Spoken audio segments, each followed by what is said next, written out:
Shabbat Shalom. The story is told of two young adults sitting next to each other, each on their own laptops. And sure enough, they're friends, and one young adult looks over at the laptop of the other young adult, and what is he reading? timesofisrael.com. And he leans to his friend, he says, "Why are you reading that?" He says, "What do you mean? It's Times of Israel." "Well, you read a Jewish newspaper, and what does it tell you? All the anti-Semitism that's going on, all the anti-Semitic incidents going on, how hard it is for Israel, everything about Israel in the press. It's so depressing. I can't believe you're reading that." So sure enough, the guy who was holding that laptop looks over at his other friend's laptop, and what's his friend reading on his laptop? He looks, he's reading a neo-Nazi blog. And he looks at his friend, he says, "You're Jewish. Why are you reading a neo-Nazi blog?" He says, "Are you kidding me? It says that the Jews have all the power, the Jews have all the money, the Jews have all everything. It's much better for the soul." We've been speaking quite a bit, of course, about anti-Semitism these last few weeks. As the number of incidents continue to grow, and of course we've experienced now another wave of anti-Semitism. Nearly 150 institutions have received bomb threats in the last few months. The number of anti-Semitic incidents are on the rise, and I just heard just yesterday about a local school teacher here in the area. She gave one of her students a poor grade, and he wrote a note back to her saying, "What, is this revenge for the Holocaust?" Anti-Semitic incidents continue on the rise. So I'll ask a question, informal survey here. How many of you think that the Jewish people is really at a crossroads right now in March of 2017? We're really at a crossroads at a different point than we've been in history. Right. How many, and I don't need hands this time, but I wonder how many of you feel like we are at a real existential point of crisis. If we go this way, the future of the Jewish people in America is truly at risk. But if we go that way, the future of the Jewish people could be much more secure. I think we're at an interesting point of time in our history here in America. Personally, I do think it's an existential point of crisis for us. But it's certainly an interesting point of time for us here in America that we've not experienced in quite some time. And as we are now in March of 2017, I started thinking, as a strange coincidence, of all the marches that have taken place in the last few months. Of course, we had in January the Women's March, the day after the inauguration. Some 500,000 people showed up in Washington, D.C. It's estimated that 5 million people across the world stood up at the same time and marched, quite literally marched, because they felt like the future of women's rights in America and throughout the world was at a turning point. They felt like women's role, women's rights were at a crossroads. And so they stood up and decided to make a statement with their feet about the future of women here in America. So inspired by the Women's March, the LGBT community, the gay and lesbian community, has scheduled for June a similar kind of march in Washington, D.C. on Pride Day. Because the LGBT community also feels like they are at a crossroads here in America. They're experiencing an existential crisis as a result of the current climate. Yesterday, as very few newspapers reported, the Native American community also marched in Washington, D.C., because they too worry about their future here in America. The pipeline being part of the conversation, but really in general. The Native American community stood up because they feel like today they are experiencing an existential crisis of where they're going to go and their future here in America.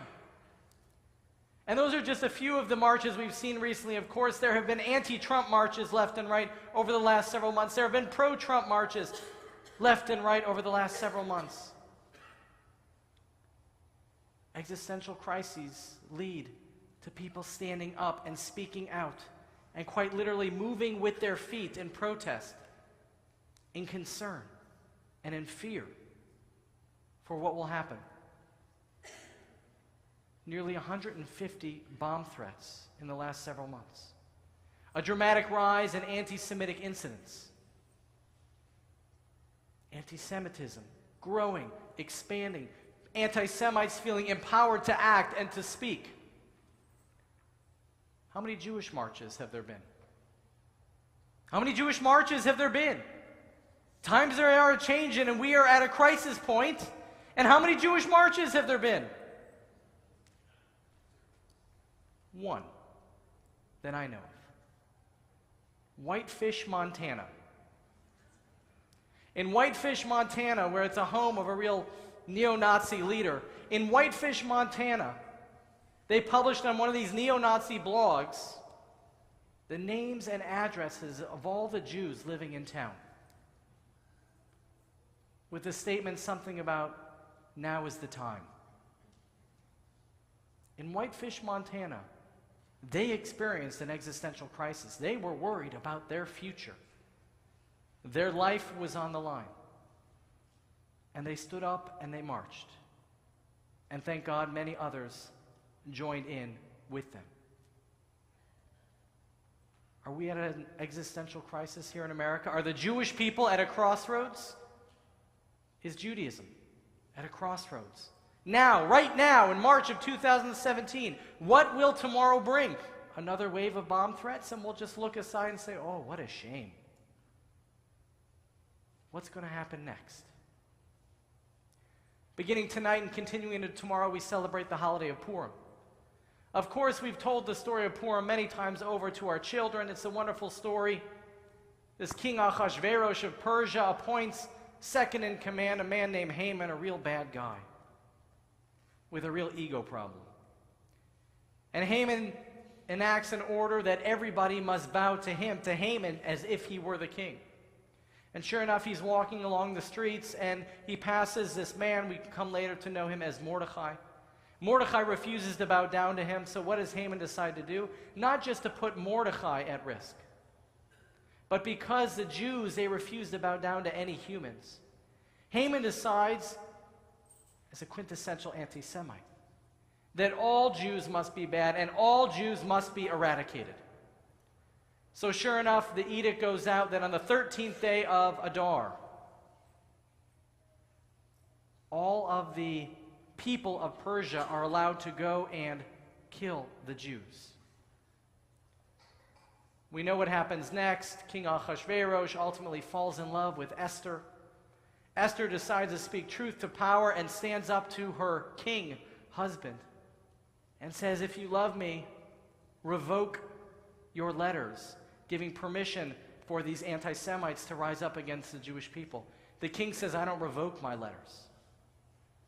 And so Esther says to the king, okay, send out another set of letters, giving permission to the Jews to defend themselves against anyone who tries to attack them.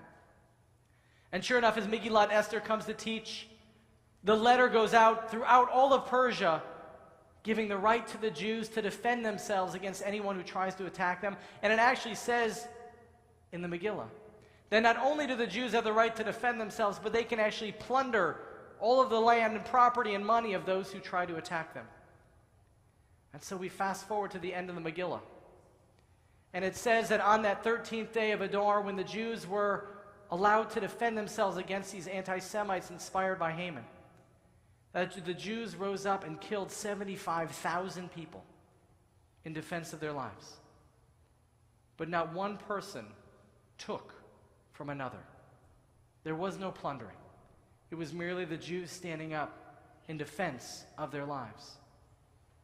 Here's the diaspora dream. This was our dream for thousands of years of diaspora living, that a non-Jewish authority would give us permission to stand up and defend ourselves, and to do so successfully. That was the 13th day of Adar, and it says in the Bible, in Tanakh, that on the 14th of Adar, the Jews rested from their enemies. And so they set up a day of partying and celebration. And of course, that 14th day of Adar is the holiday of Purim.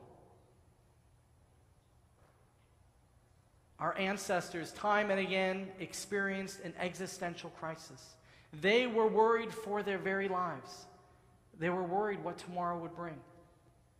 And time and again, our people, never once to miss a good crisis, never once to waste a good opportunity to come together in the face of an existential threat. Our people survived in the days of Persia. And they survived time and again, more often than not, by moving, by getting up and leaving, than by fighting.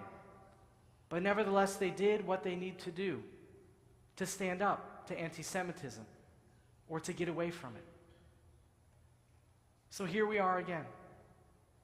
Anti-Semitism is on the rise. What will we do?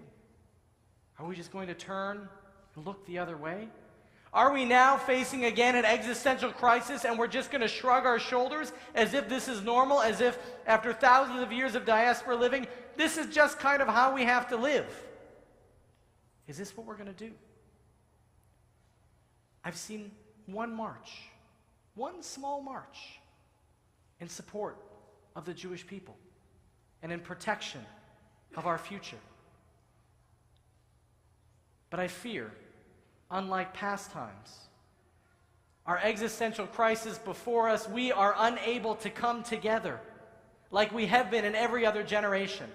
In the past, all that has divided us has been some halachic differences. Of course, I understate that a little bit.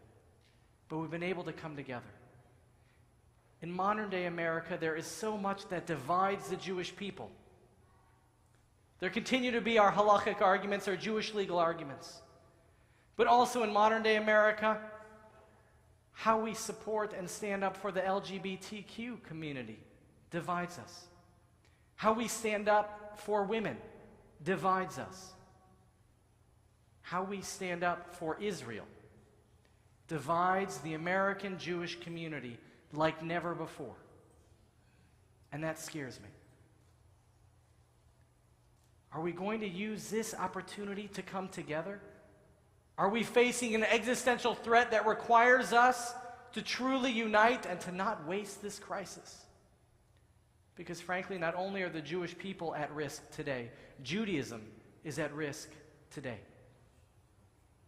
So I ask you, are we today in the midst of an existential crisis? Should we be more worried now than we've ever been before? And if so, what are we going to do? The story is told that some 50 years ago in communist Russia, in a small town there in Russia, there was a real food shortage. So a truck of food comes into town and a long line forms of people in order to collect their food. And sure enough, they look on the truck and there's not enough food to sustain this whole line of people. So the leaders come on and they announce, there's not enough food. All Jews go home. Sure enough, all the Jews left the line and went home. And people are continuing to collect their food, and the leaders realize there's still not enough food left for the people who are there.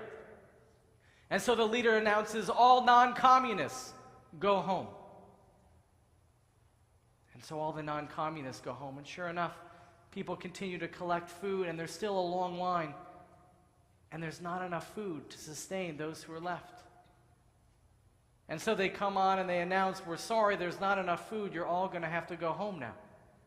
And what was the response? Of course, the Jews got to go home first. Anti-Semitism is nothing new in America. Anti-Semitism is nothing new in this world. But how we're responding to this anti-Semitism with this incredible apathy, that's new. How we're responding to today's crisis by doing, in all honesty, pretty much nothing. That's new. We celebrate this week Shabbat Zachor, the Sabbath of remembering generation upon generation of people who tried to take down the Jewish people, and how we stood up against them.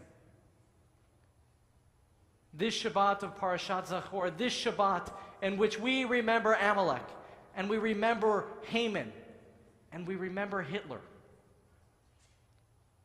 What are we going to do to stand up? What are you going to do to stand up? We're at a crossroads for the Jewish people, and we're at a crossroads for Judaism. What are you going to do? And what are we going to do together? So I'll ask you again, if we're truly in the midst of an existential crisis for the Jewish people, what are we going to do? Shabbat Shalom.